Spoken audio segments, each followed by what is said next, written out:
Hello everyone, क्या देख रहे हो? ये पिक्चर आप ही के लिए लगाई है क्योंकि आपको कुछ समझाना है। आइए देखते हैं।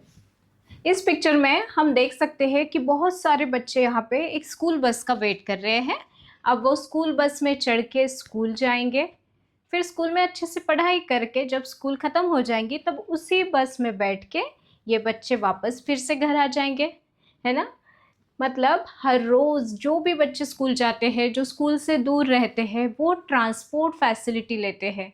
ट्रांसपोर्ट का मतलब ही क्या होता है कि चीज़ों को या फिर लोगों को एक जगह से लेके दूसरी जगह तक ले जाना और फिर उन्हीं लोगों को वापस उसी जगह से उनको जहाज़ से उठाया था वहाँ पे ड्रॉप करना। मतलब हम इसे क्या कहते हैं, पिकअप एंड ड्रॉप। तो ये कंटिन्यूअस जो चल रहा है, बच्चों को स्कूल बस में बैठाना, फिर उन्हें स्कूल लेके जाना और फिर स्कूल से वापस उन्हें उनके घर छोड़ना।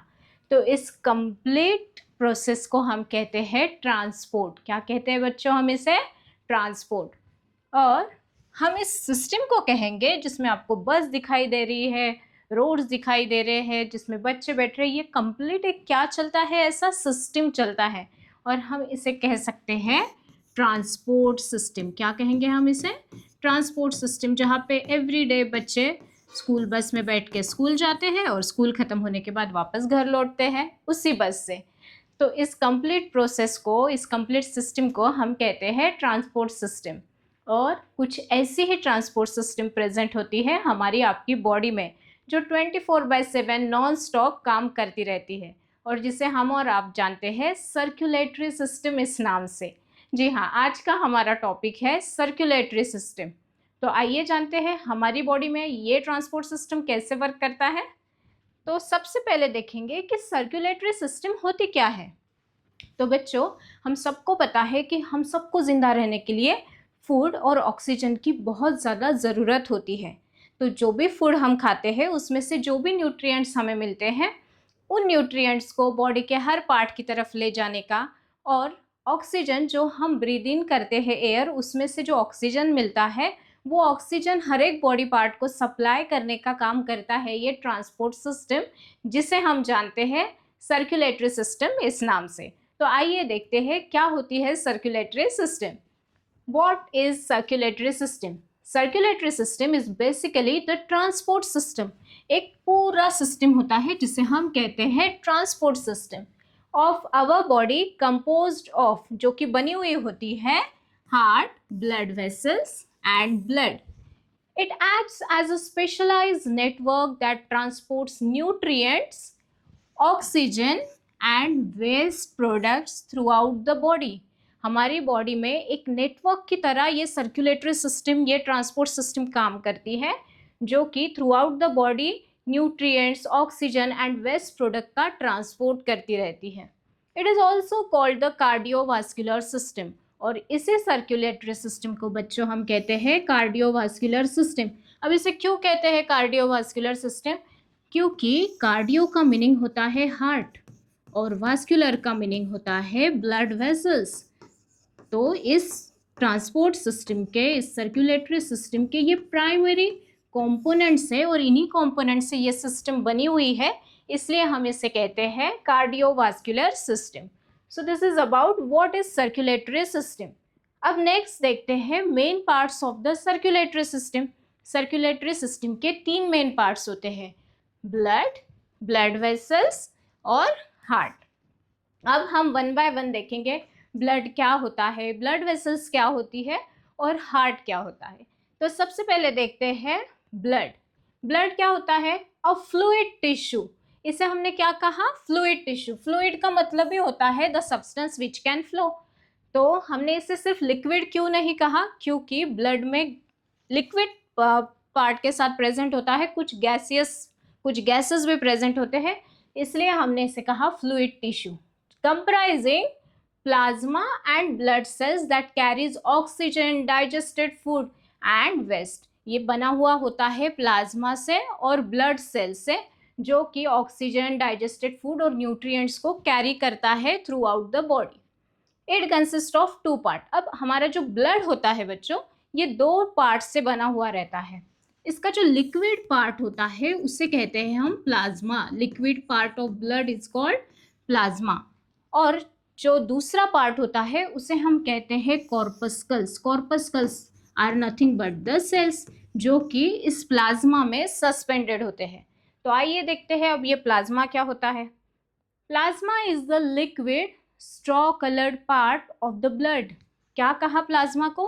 Plasma is the liquid. ठीक है, ये लिक्विड होता है, लेकिन इसका कलर कैसे होता है? Straw coloured. स्ट्रॉ कलर्ड का मतलब जो पेल येलो है, मतलब फेंट येलो कलर का है। ऐसे कलर के लिक्विड पार्ट को ब्लड के हम कहते हैं प्लाज्मा। यहाँ पे पिक्चर में आप देख सकते हो, ये प्लाज्मा है जो कि स्टिकी होता है और थोड़ा सा लाइट येलो कलर का होता है। That makes up about 55% of the total blood volume। हमारी ब्लड का जो टोटल 55% है वो बना हुआ होता है प्लाज्मा से। It acts as the transport medium in the circulatory system। एक ट्रांसपोर्ट मीडियम की तरह काम करता है। ट्रांसपोर्ट मीडियम का मतलब क्या हुआ? जैसे अगर हमें स्कूल से घर आना है या फिर घर से स्कूल जाना है, तो हमारे लिए ट्रांसपोर्ट मीडियम क्या हुआ? बस, जिसमें बैठ के हम लोग स्कूल जाते हैं या फिर स्कूल से घर आते हैं। वैसे ही ट्रांसपोर्ट मीडियम का काम करता है प्लाज्मा, जो क्या क्या कैरी करता है? कैरी ब्लड सेल्स, जिसमें होती है blood cells, nutrients, hormones and waste products throughout the body. ये ऐसा ट्रांसपोर्ट मीडियम होता है सर्कुलेटरी सिस्टम का जो कैरी करता है ब्लड सेल्स को, न्यूट्रिएंट्स को, हॉर्मोन्स को एंड वेस्ट प्रोडक्ट्स को through out the body. So this is about the plasma. ये फेंट येलो चाहिए। ओके, सो प्लाज्मा का कलर क्या होता है बच्चों? फेंट येलो। इट इज फेंट yellow in colour and it comprises of about 55% of the total blood. So this is about the plasma. अब नेक्स्ट देखते हैं ब्लड सेल्स। अब हमने देखा था कि ब्लड दो पार्ट से बना है। एक तो प्लाज्मा जो कि लिक्विड पार्ट था, और इसी लिक्विड पार्ट में जो कि ट्रांसपोर्ट मीडियम की तरह काम करता है, उसमें थ्रू आउट द बॉडी क्या फ्लो होते हैं? Blood cells. और ये ब्लड सेल्स इसी प्लाज्मा में सस्पेंडेड होते हैं। तो आइए देखते हैं ब्लड सेल्स कौन से ब्लड सेल्स प्रेजेंट होते हैं प्लाज्मा में। So blood cells are specialised cells suspended in plasma. कहाँ पे सस्पेंडेड होते हैं ये? प्लाज्मा में। That circulate throughout the human circulatory system, delivering oxygen, nutrients and fighting diseases.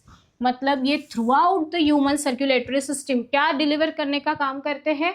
Oxygen, nutrients, जो भी हम फूड खा रहे हैं उसमें से जो भी न्यूट्रिएंट्स हमें मिल रहे हैं उन्हें बॉडी के हर एक पार्ट की तरफ ले जाने का काम करते हैं ये ब्लड सेल्स। और क्या करते हैं? ऑक्सीजन को भी ले जाने का काम करते हैं एंड ऑल्सो फाइटिंग डिसीज। और यही सेल्स, इनमें से कुछ सेल्स फाइटर सेल्स होते हैं जो कि जो भी डिसीज कॉजिंग जर्म्स हैं उनके साथ फाइटिंग करते हैं और हमें इम्यूनिटी प्रदान करते हैं। सो कौन से सेल्स प्रेजेंट होते हैं हमारे ब्लड में? एक है RBC, second is WBC and third are platelets. So these are the 3 types of cells present in our blood जो कि वर्कर की तरह काम करते रहते हैं। तो आइए देखते हैं इनके क्या फंक्शंस होते हैं। सबसे पहले RBCs, that is red blood cells. यहाँ पे पिक्चर में आप बहुत सारी आरबीसीज देख सकते हो। तो बच्चों, इनका जो शेप है मुझे ना थोड़ा थोड़ा डोनट के जैसा लगता है, लेकिन डोनट में होल होता है। अगर हम डोनट में होल ना रखें, उसे दोनों साइड से बस चपटा कर दे तो वो एग्जैक्ट सिमिलर शेप हो जाएगा आरबीसी का। तो आरबीसी कैसा होता है? बाय कॉन्केव होता है। कॉन्केव मतलब जो अंदर की साइड से होल तो नहीं होता लेकिन ऐसे कर्व होता है। तो आरबीसी का शेप कैसा होता है? सर्कुलर, बाय कॉन्केव और डिस्क शेप की होती है ये आरबीसीज। और इन्हीं आरबीसीज को हम जानते हैं और एक नाम से, जिसका नाम है इरिथ्रोसाइट। इसे क्यों इरिथ्रोसाइट्स कहते हैं? क्योंकि इरिथ्रोस का मीनिंग होता है रेड। सो रेड कलर की सेल्स, साइट्स मतलब सेल्स, जो रेड कलर की सेल्स होती है उन्हें हम कहते हैं RBCs, that is red blood cells, जो कि सर्कुलर होती है, बाइकॉन्केव होती है और डिस्क शेप की होती है। Do not have nucleus. जितनी भी मैच्योर आरबीसीज होती है उनमें न्यूक्लियस एब्सेंट होता है। जब हमने सेल टॉपिक पढ़ा था तब हमने देखा था कि सेल्स के अंदर न्यूक्लियस प्रेजेंट होता है, लेकिन आरबीसी ऐसी सेल है जिनके पास न्यूक्लियस नहीं होता है। वो क्यों नहीं होता है वो जानते हैं नेक्स्ट पॉइंट में। It contain haemoglobin. अब ये आरबीसी जो है इसके साइटोप्लाज्म में हीमोग्लोबिन नाम का एक पिगमेंट होता है जो कि ऑक्सीजन को होल्ड करके उसे through out the body carry करने का काम करता है। अब ये जो आरबीसीज है ये ऑलरेडी स्मॉल इन साइज है और इसमें हीमोग्लोबिन नाम का पिगमेंट प्रेजेंट है, इसलिए इनमें न्यूक्लियस एब्सेंट होता है। सो इसीलिए हम कहते हैं कि RBCs do not have nucleus and it contain haemoglobin, और haemoglobin acts as oxygen career.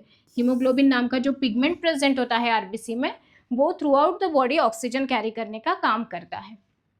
They give red colour to the blood. हमारी ब्लड को जो रेड कलर है it is because of the RBCs, क्योंकि हमारी बॉडी में blood में around 45% present होता है ये आरबीसी, जिसकी वजह से ब्लड का कलर होता है red.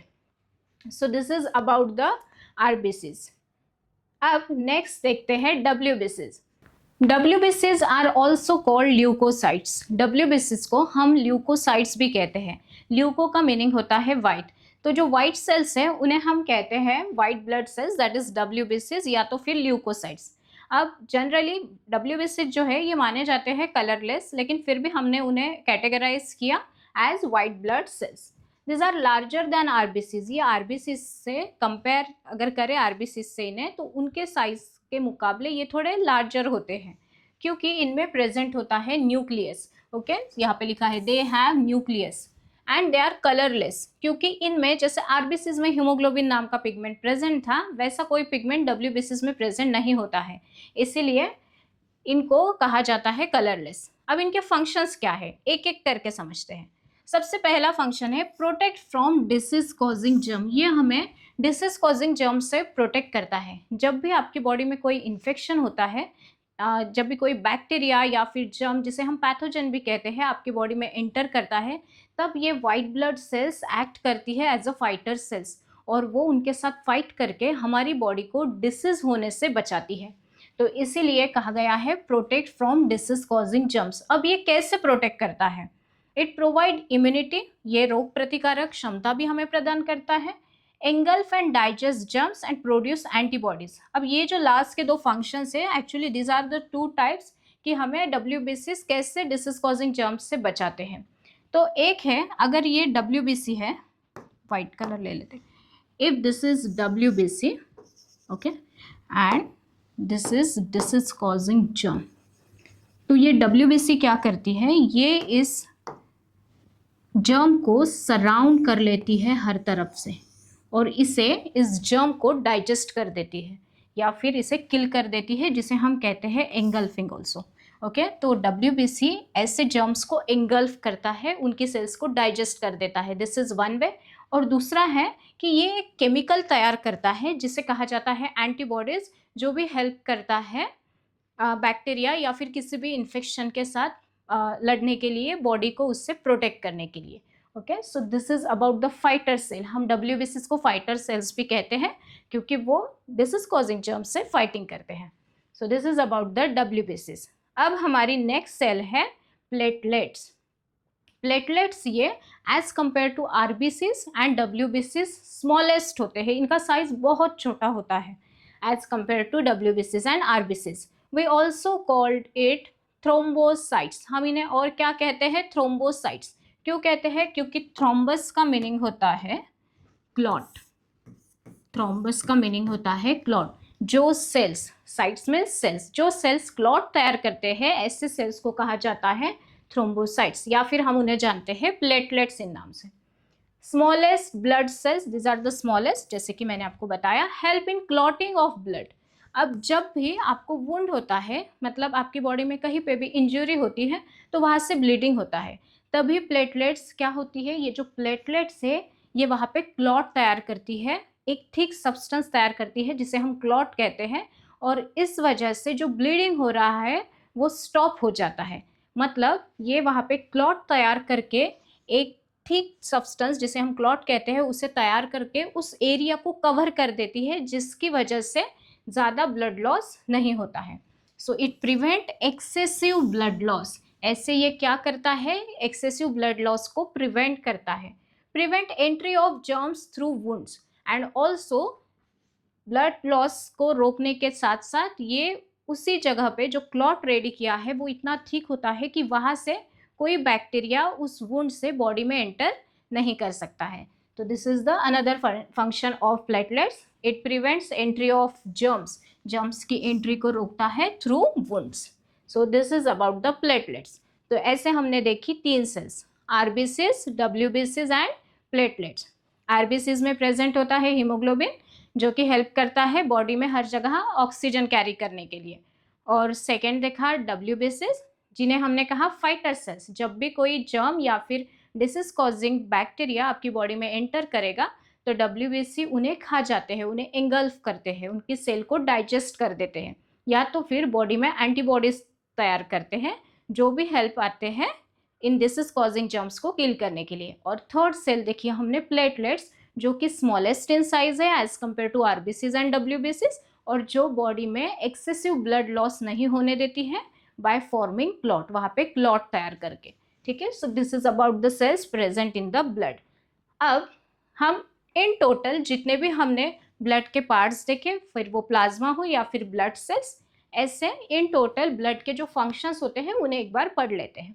So first is transports nutrients, carries oxygen, carries carbon dioxide. अब ये बात बताना मैं आपको भूल गई कि जैसे बॉडी में हर जगह सेल, हर एक सेल को बॉडी के ब्लड न्यूट्रिएंट्स पहुंचाने का काम करता है, ऑक्सीजन पहुंचाने का काम करता है, एट द सेम टाइम इन्हीं सेल्स में जो अलग अलग लाइफ प्रोसेसेस होती है जैसे कि सेलुलर रेस्पिरेशन, तब वहाँ पे तैयार होते हैं कार्बन डाइऑक्साइड जैसे हार्मफुल गैसेस जो कि हमारी बॉडी के लिए अच्छे नहीं होते हैं. तो इन्हें भी ट्रांसपोर्ट करने का मतलब इन्हें भी उन्हीं सेल से वापस लेके आने का काम करता है blood. So it carries oxygen to the each and every part of the body, and also जो वेस्ट तैयार हुआ है जैसे कि कार्बन डाइऑक्साइड, उसे भी कैरी करने का काम करता है हमारे बॉडी में जो ब्लड प्रेजेंट है वो. कैरीज वेस्ट प्रोडक्ट्स, और कुछ वेस्ट प्रोडक्ट्स को भी कैरी करता है जैसे कि यूरिया. अभी ये आपको नहीं है तो इसलिए आपने ध्यान में रखना है कि it carries only carbon dioxide and waste products along with the nutrients and oxygen. ठीक है. नेक्स्ट, मेंटेन्स वाटर बैलेंस, और ये हमारी बॉडी में वाटर बैलेंस भी मेंटेन करता है. Regulates body temperature. लीवर जैसे ऑर्गन जिनमें अलग अलग लाइफ प्रोसेसेस होती रहती है जिसकी वजह से बॉडी में हीट बढ़ती है, तो उस हीट को बढ़ने ना देते हुए या फिर उससे रेगुलेट करने का काम करता है ये blood. So it regulates body temperature. And last function is prevents excessive bleeding, क्योंकि ब्लड में प्रेजेंट होते हैं कुछ सेल्स जिन्हें हमने कहा प्लेटलेट्स, जो कि हेल्प करते हैं ब्लड क्लॉटिंग में, इन टर्न जो प्रोटेक्ट करते हैं एक्सेसिव ब्लड लॉस से. सो this is about the functions of the blood. अब नेक्स्ट देखते हैं ब्लड वेसल्स. अब हमने एक पार्ट पढ़ लिया जो कि था ब्लड. सेकेंड देखते हैं ब्लड वेसल्स. अब ब्लड वेसल्स जो होते हैं ये रोड की तरह काम करते हैं हमारे बॉडी में, जिसमें से फ्लो होता है blood. So blood vessels are what? Blood flows through long tubular vessels. ऐसे ट्यूब जैसे जो लॉन्ग ट्यूबुलर वेसल्स होते हैं, इनमें से क्या ट्रांसफर होते रहता है, क्या फ्लो होते रहता है? Blood. So this is about the blood vessels. अब ब्लड वेसल्स जो होती है ये 3 प्रकार की होती है, आर्टरी, कैपिलरी एंड वेन. अब इस डायग्राम में हम देख सकते हैं कि ये जो रेड कलर की दिखाई गई है उसे कहा जाता है artery. Actually artery red colour की नहीं होती है, बस आर्टरी, वेन और कैपिलरीज, इनको थोड़ा समझने के लिए हमने आर्टरी को माना है कि वो रेड कलर की होती है. ठीक है, फॉर स्टडी पर्पज ओनली. सो ये रेड कलर से जो दिखाई गई है वो है आर्टरी, ये एक ब्लड वेसल होगी. दूसरी है वेन, और थर्ड है इन दोनों को जोड़ने वाली छोटी छोटी एकदम थीन ब्लड वेसल्स जिन्हें कहा जाता है कैपिलरीज. तो ये क्यों अलग अलग है, इन्हें ऐसे क्यों डिवाइड किया है, इसके बारे में पढ़ते हैं. तो सबसे पहले देखते हैं हम आर्टरीज और वेन्स में क्या डिफरेंस होता है. तो सबसे पहला पॉइंट है, artery carry blood away from the heart. This is very important. जितनी भी आर्टरीज है हमारी बॉडी में वो क्या करती है, ब्लड को सर्कुलेट करती है, ब्लड को लेके जाती है अवे फ्रॉम द हार्ट. हमेशा ए से आपने याद रखना कि आर्टरी ब्लड को कहाँ ले जाती है, away from the heart. Okay, A से आर्टरी, ए से away. So artery carry blood away from the heart. और वेन्स क्या करती है, carry blood towards the heart, vein blood को हार्ट की तरफ लेके आने का काम करती है। Okay, this is first point, या फिर हम इन्हें डिफरेंस भी कहेंगे। साथ साथ आर्टरी और वेन्स पढ़ते पढ़ते हम दोनों में क्या डिफरेंसेस है वो भी पढ़ रहे हैं, ठीक है। So first is artery carry blood away from the heart and veins carry blood towards the heart. अब नेक्स्ट है, जो वॉल्स होती है आर्टरीज की वो कैसी होती है, थिक और इलास्टिक। इनकी जो मस्कुलर वॉल्स होती है वो होती है thick and elastic, whereas veins की जो वॉल्स होती है वो होती है थिन। वेन्स की वॉल कैसी होती है बच्चों, थीन होती है। आर्टरीज की कैसी होती है, थिक होती है। ऐसा क्यों होता है वो नेक्स्ट पॉइंट में आपको समझ में आएगा। ब्लड फ्लोज विद जर्क्स, जिसकी वजह से हमें पल्स भी फील होते हैं। अब आर्टरी से जो ब्लड आता है ये ब्लड होता है ऑक्सीजनेटेड, मतलब ऑक्सीजन रिच ब्लड, और ऑक्सीजन हमें बॉडी के हर ऑर्गन को पहुंचाना है। इसलिए जो आर्टरी से ब्लड आता है वो कैसे आता है, जर्क के साथ। इसलिए अगर आप आपकी थंब के नीचे यहाँ पे 2 फिंगर्स ऐसे रखोगे तो आपको पल्स फील होंगे, ठीक है। ये डिनोट करता है कि जो भी यहाँ पे आर्टरी प्रेजेंट है उसमें से ब्लड कैसे फ्लो हो रहा है, विद जर्क। बहुत फोर्सफुली ये ब्लड फ्लो होता है थ्रू द आर्टरी, क्योंकि ये होता है ऑक्सीजनेटेड ब्लड। ऑक्सीजनेटेड ब्लड मतलब जो रीच होता है ऑक्सीजन में, ऐसा ब्लड। ओके, और जो वेन्स होती है दे हैव वॉल्व्स। अब इन वेन्स में प्रेजेंट होते हैं वॉल्व्स, क्योंकि वेन्स कैरी करता है डीऑक्सीजनेटेड ब्लड। डीऑक्सीजनेटेड ब्लड मतलब जिसमें ऑक्सीजन की मात्रा नहीं है, अभी ऑक्सीजन प्रेजेंट नहीं है, तो इसलिए जो वेन्स होती हैं उनमें वॉल्व्स प्रेजेंट होते हैं। अब ये वॉल्व्स क्या होते हैं, आपने कभी आपकी साइकिल में हवा भरी है साइकिल की टायर में, तो वहाँ पे एक वॉल प्रेजेंट होता है जहाँ से हवा ट्यूब के अंदर तो जाती है, लेकिन because of presence of that wall वहाँ से हवा वापस बाहर नहीं आती है, ठीक है। तो ऐसे ही हमें डीऑक्सीजनेटेड ब्लड को फिर से वापस नहीं लाना है, उसे मिक्स नहीं होने देना है, इसलिए वेन्स में प्रेजेंट होते हैं valves. Okay, then next point is, जो कि हमने ऑलरेडी पढ़ लिया है, usually carry oxygenated blood. Artery जो होती है ये कैसा ब्लड कैरी करती है, ऑक्सीजनेटेड ब्लड, मतलब ऑक्सीजन रिच ब्लड। और जो वेन्स होती है ये कैसा ब्लड कैरी करती है, deoxygenated blood. So this is about the arteries and veins. At the same time हमने एक क्वेश्चन भी कर लिया है, that is difference between arteries and veins. So एक बार फिर से देख लेते हैं फटाफट। Arteries carry blood away from the heart, A से हम याद रखेंगे, ए से अवे, ठीक है। और veins carry blood towards the heart. Next point, walls कैसी होती है आर्टरीज की, थिक एंड इलास्टिक, और जो वेन्स की वॉल्स होती है वो होती है thin. Blood flows with jerks, इसलिए हमें फील होते हैं पल्स, और जो वेन्स है उनमें प्रेजेंट होते हैं वॉल्व्स। और ब्लड कैसे फ्लो होता है, स्मूथली, ठीक है। और blood flows with jerks in artery, और वेन की बात करें तो ब्लड कैसे फ्लो होता है, smoothly. Then next is usually carry oxygenated blood, जो ऑक्सीजन रिच ब्लड होता है उससे कैरी करती है आर्टरी, और जो डीऑक्सीजनेटेड ब्लड होता है उसे कैरी करता है वेन। तो ये हो गया about the arteries and veins. अब इन दोनों को जोड़ने वाली जो छोटी सी एकदम थीन सिंगल सेल की लेयर जिसकी होती है ऐसी ब्लड वेसल, जिसे कहते हैं कैपिलरीज। तो कैपिलरीज क्या होती है, वेरी नैरो ब्लड वेसल्स। ये भी ब्लड वेसल्स ही है लेकिन बहुत नैरो होती है। वॉल्स ओनली 1 सेल थिक, इनकी थिकनेस मतलब ये इतनी थीन होती है कि ये बनी हुई रहती है सिंगल लेयर ऑफ सेल से। और ये क्या फंक्शन करती है, ये एक्सचेंज का काम करती है, जैसे न्यूट्रिएंट्स हो गए, गैसेस हो गए और वेस्ट प्रोडक्ट्स। दैट्स वाई इनकी वॉल जो होती है वो बहुत ज़्यादा थीन होती है। They connect arteries and veins also, वो क्या करते हैं, आर्टरीज एंड वेन्स को कनेक्ट करने का काम करती है। So this is about the third blood vessel, capillaries. Okay, now the hero of the circulatory system, that is heart. अब बच्चों ये हार्ट क्या होता है, हार्ट के साथ कोई भी फीलिंग नहीं जुड़ी हुई होती है ना। हम बोलते हैं कि मेरे दोस्त ने मुझे उसके बर्थडे पार्टी में नहीं बुलाया, अब मेरा उसने दिल तोड़ दिया। एक्चुअली दिल ये टूटने की चीज़ नहीं है, it is not related to the feelings, इसके साथ कोई भी फीलिंग्स नहीं जुड़ी हुई होती है। तो हार्ट क्या है, heart it is just the pumping organ. ये 24/7 कंटिन्यूसली नॉन स्टॉप काम करता है, इसीलिए हम और आप जिंदा है। ये कंटिन्यूसली कॉन्ट्रैक्ट रिलैक्स होते रहता है और ये पंप की तरह काम करता है। तो लेट्स सी हार्ट क्या होता है। Heart the pumping organ, it is cone shape muscular organ, इसका शेप भी कैसे होता है, ऐसे कोन के जैसा, ठीक है। Next, size of clench fist located between the two lungs.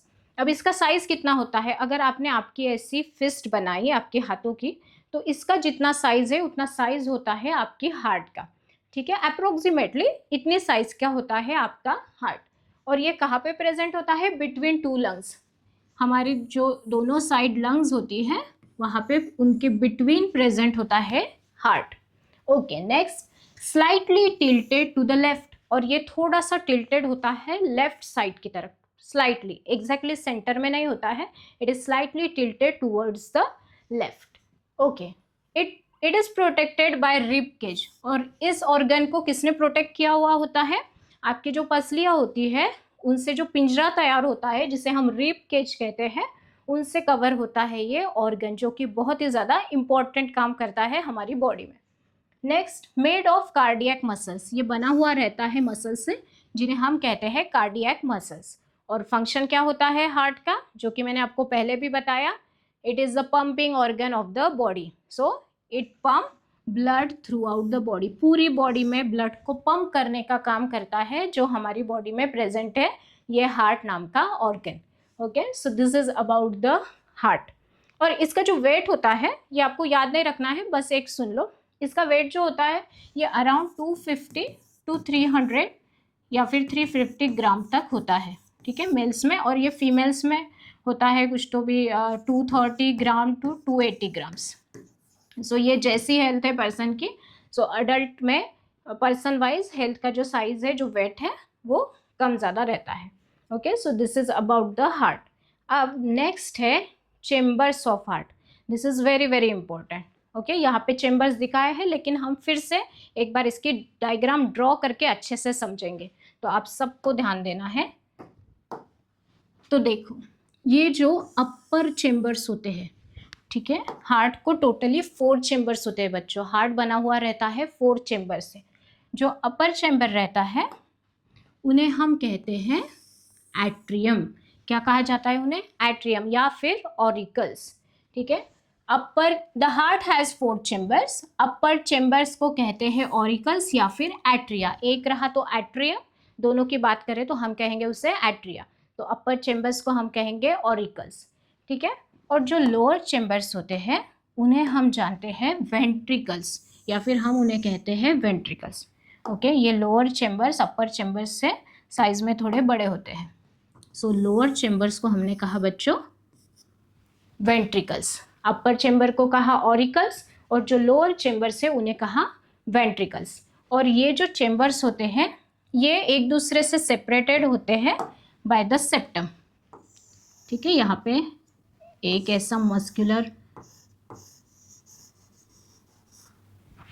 चीज प्रेजेंट होती है जिसे हम कहते हैं सेप्टम, जो कि राइट और लेफ्ट साइड को डिफ्रेंशिएट करता है, दोनों को अलग अलग रखता है, जिसकी वजह से ब्लड एक चेम्बर से दूसरे चेम्बर में मिक्स नहीं हो पाता है।